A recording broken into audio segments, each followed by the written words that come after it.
नमस्कार दोस्तों, स्वागत है आपका हमारे YouTube चैनल पर। आज हम एक रहस्यमय विषय पर बात करेंगे। क्या भगवान ने कभी मांस और मच्छी खाया है? तो आइए इस वीडियो में इसी के बारे में जानते हैं। चलिए वीडियो को शुरू करते हैं।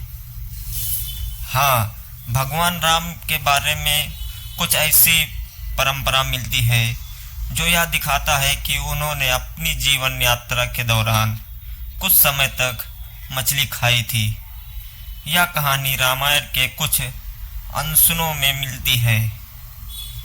एक प्राचीन कहानी के अनुसार जब भगवान राम और उनके साथियों को वनवास का दौरान भोजन की कमी हुई तो उन्होंने अपने जीवन को जीने के लिए मछली और अन्य जंतुओं का शिकार किया। ये कहानी उनकी कठिन परिस्थितियों और उनके जीवन यात्रा का हिस्सा थी। लेकिन इस प्रकार की कहानियों को कभी कभी व्याको और भक्ति की दृष्टि से देखा जाता है। कुछ लोग इसे अपने धार्मिक और मानसिक स्थिति के अनुसार समझते हैं।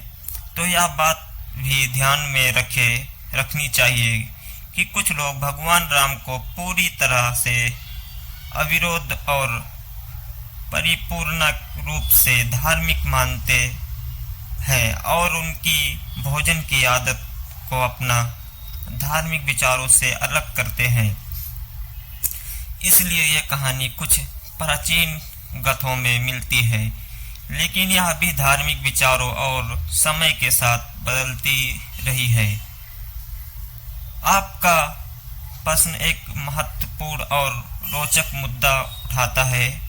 भगवान राम और उनके जीवन से जुड़ी कहानियों में हिरण को मारने एक परिस्थिति घटा है जो रामायण से संबंधित है।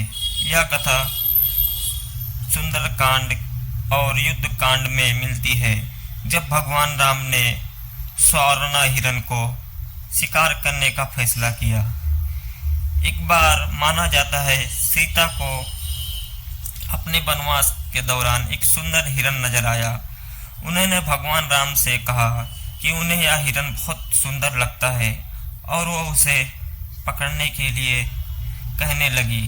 भगवान राम ने अपनी पत्नी की इच्छा पूरी करने के लिए उस हिरण का शिकार करने का फैसला किया। उन्होंने हिरण का पीछा किया और उसे मार दिया।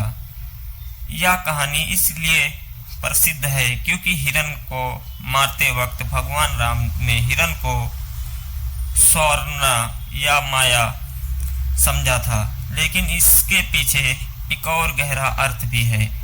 हिरण को मारने के बाद उन्होंने अपने आप को यह समझाया कि कभी कभी किसी भी काम को अपनी धार्मिक और मॉरल ड्यूटी के रूप में देखना चाहिए, न कि व्यक्ति की इच्छा के अनुसार।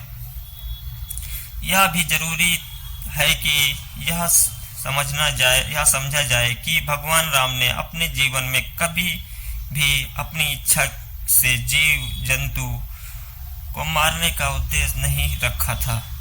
उन्होंने हिरण को मारने का काम एक ऐसे परिस्थिति में किया जब उनकी पत्नी सीता की इच्छा थी और उन्होंने उसे संबाधित जीवन यात्रा में अपनी धार्मिक कथाओं को पूरा किया। आपका प्रश्न का जवाब यह है कि भगवान राम का यह शिकार एक विशेष परिस्थिति में हुआ था और यह उनकी धार्मिक और मानसिक स्थिति के अनुसार था। मांस खाने के बारे में कोई पौराणिक कथा नहीं मिलती जो यह बताया कि भगवान राम ने अपने जीवन में खुद अपनी इच्छा से मांस खाया हो। तो दोस्तों, कैसा लगा यह वीडियो? अगर वीडियो अच्छा लगा हो तो वीडियो को लाइक और चैनल को सब्सक्राइब जरूर करें। मिलते हैं अगले वीडियो में किसी रोचक बातों में। धन्यवाद।